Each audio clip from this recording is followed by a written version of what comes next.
Tetapi Dimas tidak usah khawatir, karena Soekarno. Untuk Indonesia, Soekarno tidak takut untuk mati. Merdeka! Merdeka! Merdeka! Merdeka! Merdeka! Di mana Sudirman? Saya sama sekali tidak tahu, Tuan.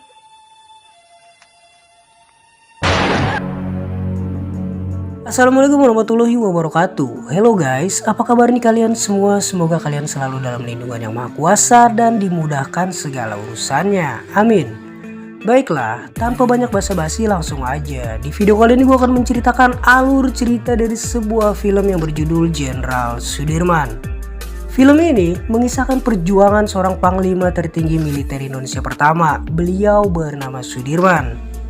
Foto beliau biasa kalian lihat di uang pecahan 10 ribuan. Bagi anak-anak zaman now, mungkin nama Jenderal Sudirman hanya kalian tahu sebagai nama jalan raya. Perlu kalian tahu, nama itu digunakan sebagai bentuk penghormatan agar jasa-jasa beliau selalu dikenang dari generasi ke generasi.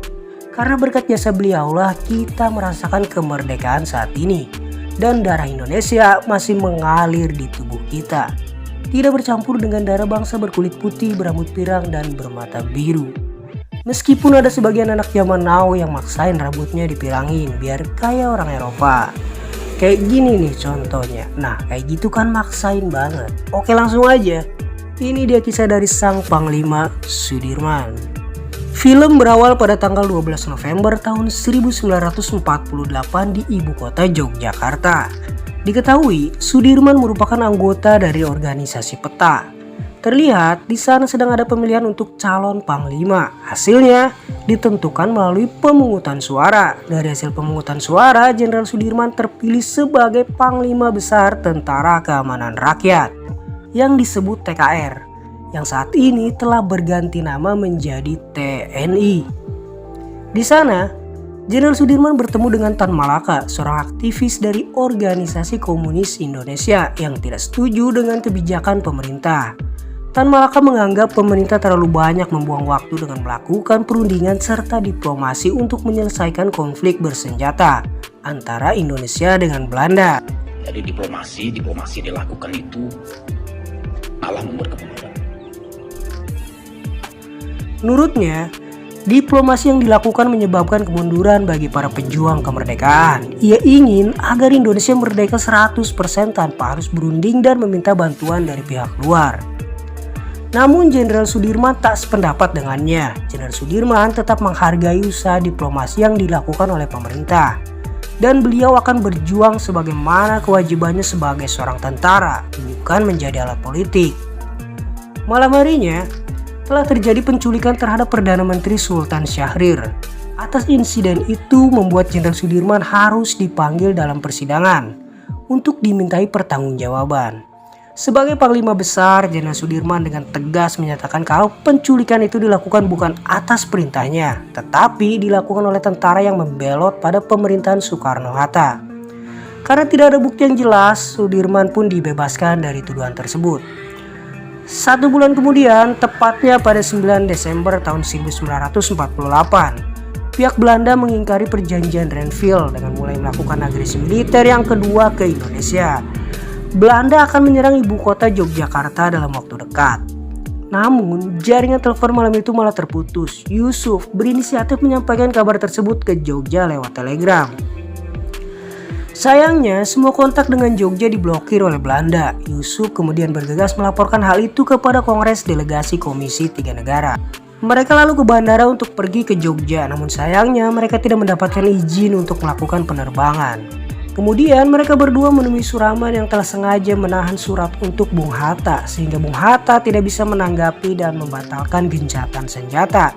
Singkat cerita, pasukan Belanda mulai menyerang Yogyakarta dengan pesawat pengebom.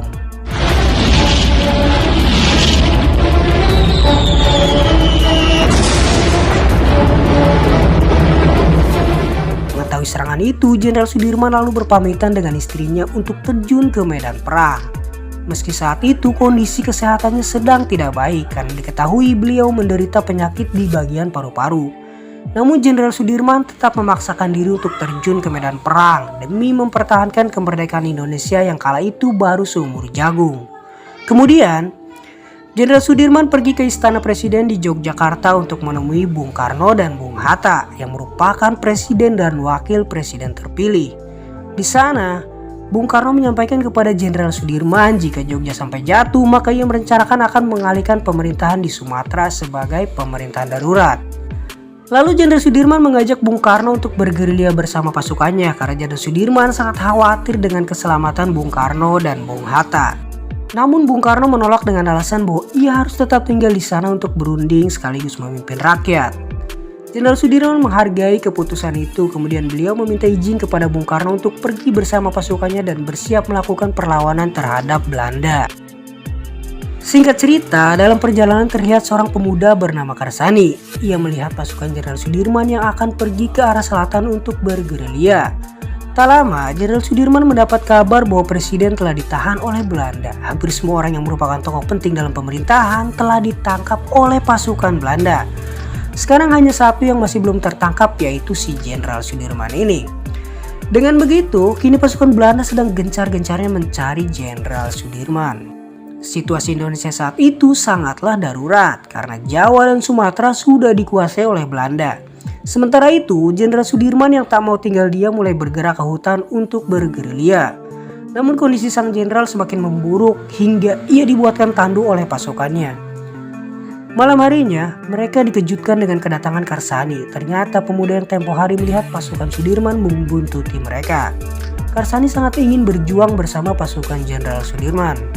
Keesokan harinya, saat mereka sedang beristirahat, tiba-tiba mereka diserang oleh pasukan Belanda. Masuk semua!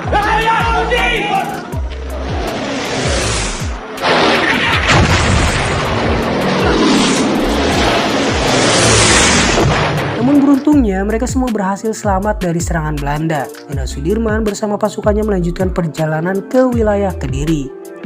Mereka singgah di salah satu rumah warga untuk menyusun strategi. Sementara pasukan Belanda juga sedang mengatur strategi untuk menangkap Jenderal Sudirman. Karena jika dibiarkan, Sudirman akan menjadi masalah besar bagi Belanda. Mereka juga menyewa salah seorang warga lokal yang berkhianat pada bangsanya untuk menjadi mata-mata Belanda. Karsani yang kebetulan ada di sana mendengar percakapan itu, kemudian ia membawa kabur seekor kuda dari markas Belanda.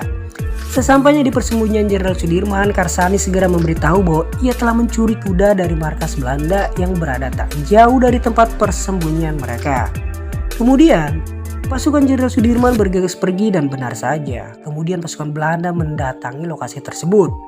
Akan tetapi mereka tidak menemukan petunjuk apapun dari Jenderal Sudirman. Di tengah perjalanan mereka dihadang oleh para pejuang Kediri karena mengira mereka adalah mata-mata Belanda. Ketika mereka mengetahui ada Jenderal Sudirman di sana, mereka langsung hormat dan meminta maaf. Jenderal Sudirman memaklumi kewaspadaan mereka di saat negara dalam keadaan genting. Beberapa waktu kemudian, Kapten Uli bersama Karsani keliling Kediri. Di sana mereka bertemu dengan para tentara komunis. Kapten Uli menganggap Kediri sudah tidak aman lagi. Semua itu karena Tan Malaka yang sangat lihai memprovokasi rakyat untuk menentang pemerintahan Soekarno-Hatta. Karena situasi Kediri yang sudah tidak aman lagi, malam harinya pasukan Jenderal Sudirman kembali melakukan perjalanan. Tak lama, pasukan Belanda menghancurkan kota Kediri dengan serangan udara supaya Jenderal Sudirman keluar dari tempat persembunyiannya.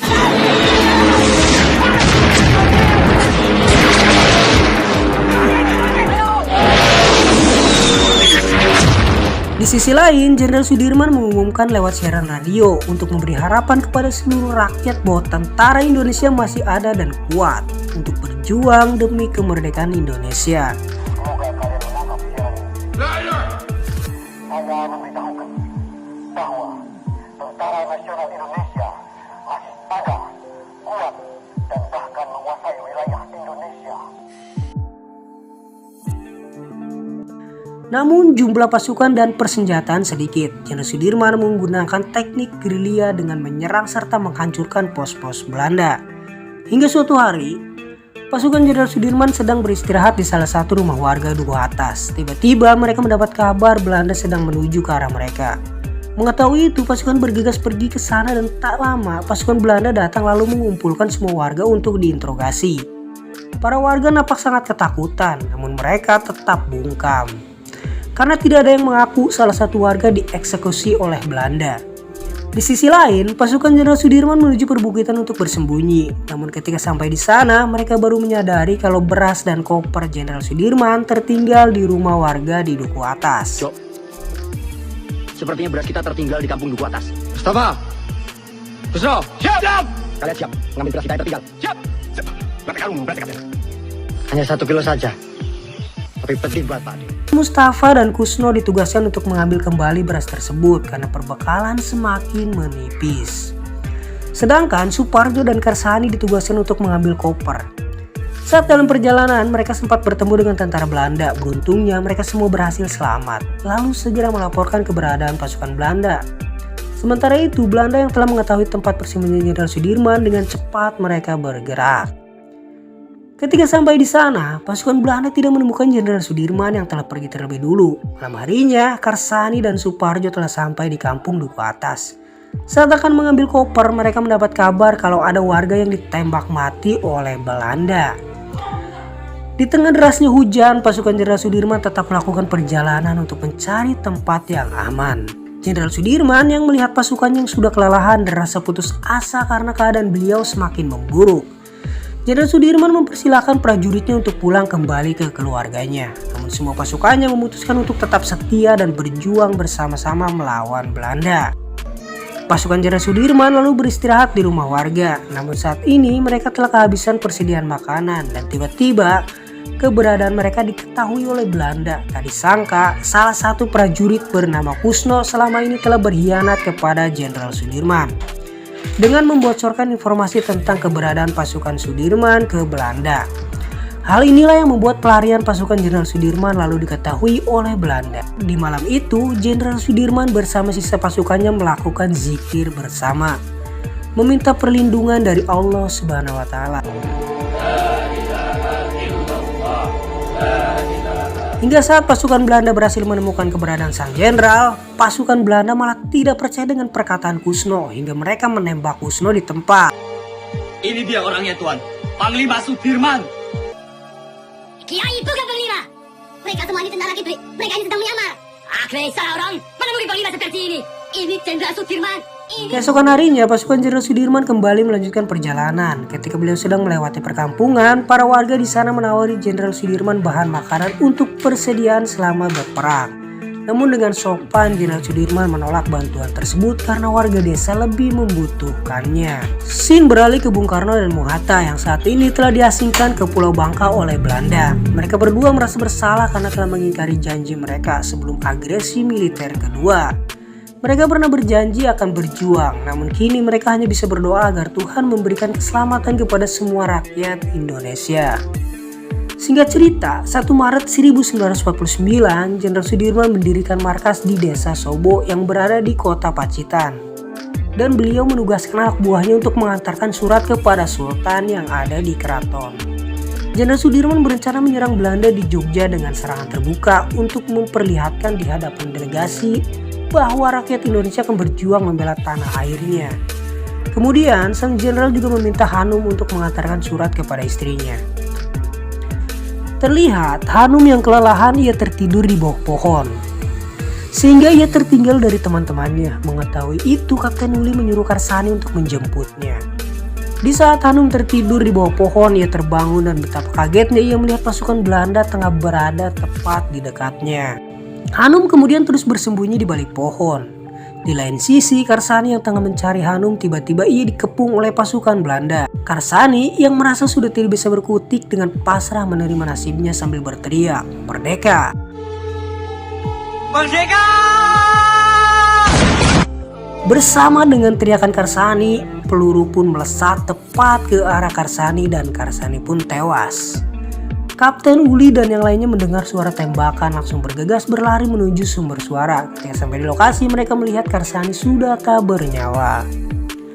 Mereka sangat terpukul atas kehilangan sosok Karsani yang telah banyak berjasa dalam perjuangan bersama pasukan Jenderal Sudirman. Setelah kejadian itu, mereka semua kembali ke markas. Sementara di markas Belanda, terlihat komisaris Belanda sedang berdebat dengan Jenderal Simon mengenai kegagalan pasukan Belanda menangkap Jenderal Sudirman. Saat ini pihak Belanda mulai terdesak karena sebentar lagi perjanjian Romroyen akan segera dilaksanakan. Dalam misi perjanjian tersebut, PBB mendesak Belanda untuk menghentikan agresi militernya dan mengembalikan pemerintahan ke Indonesia, serta membebaskan para tawanan perang seperti Bung Karno dan Bung Hatta. Dari pihak Indonesia harus segera menghentikan perang gerilya. Mengetahui itu, Jenderal Sudirman merasa ragu untuk menghentikan gerilya. Ia merasa khawatir jika Belanda mengingkari perjanjian tersebut, karena sebelumnya Belanda pernah mengingkari perjanjian Renville. Beliau khawatir jika pejuang Indonesia menghentikan perang, Belanda akan kembali melanggar janji. Malam harinya, seorang utusan Bung Karno mendatangi markas persembunyian sang jenderal untuk menjemput Jenderal Sudirman, karena pemerintahan kala itu sudah kembali ke Jogja. Dengan kata lain, perjanjian Romroyan sudah disepakati. Awalnya Jenderal Sudirman menolak. Tak lama kemudian beliau mendapat surat dari Sri Sultan yang isinya sama dengan Bung Karno. Karena perintah itu, Jenderal Sudirman mulai bimbang. Kemudian beliau meminta petunjuk dari Allah Subhanahu wa Ta'ala, dan akhirnya Jenderal Sudirman memutuskan untuk kembali ke Jogja. Sesampainya di Jogja, beliau disambut hangat oleh Bung Karno dan Bung Hatta, dan film pun tamat.